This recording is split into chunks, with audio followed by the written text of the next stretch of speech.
Sehatra ny fahasalamana indray kosa ny lehilahy miray amina lehilahy no anisan'ireo maro mitondra ny tsimokaretina VIH SIDA. Somary nahitana fiakarany ihany koa ny taham-pifindran'izay tsimokaretina VIH SIDA zay raha ho an'ny teto Madagasikara tao anatin'izay vanim-potoanan'ny krizy nolalovan'ny firenena izay nisy moa ny ezaka izay natao mba tsy hanilihan'ny fiarahamonina ireny mitondra ny tsimokaretina ireny. Ny faritra Analamanga ny faritra ahitana olona mitondra ny tsimokaretina VIH SIDA betsaka indrindra araka ny nambaran'ireo fikambanana fikambanana izay mandray an-tananareo mitondra ny tsimokaretina SIDA.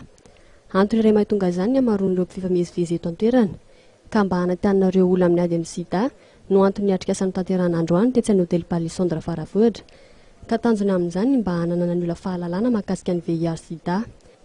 Ialana amin'ny fanilihana natao amin'izy ireo indrindra eny anivon'ny fiarahamonina. Ity tetikasa iray ity dia niarana tamin'ny fikambanana izay mandray an-tanana ireo mitondra ny tsimokaretina SIDA sy ny UTM na ny Institut Technologie de l'Éducation et de Management ary ny CECNLS na ny secrétariat exécutif du Comité national de lutte contre le SIDA. Ny tena isan'ny nangatahan'izy ireo nandritra ny atrikasa moa dia ny ampihenana ny fanilikin'ireo olona mitondra ny tsimokaretina VIH SIDA.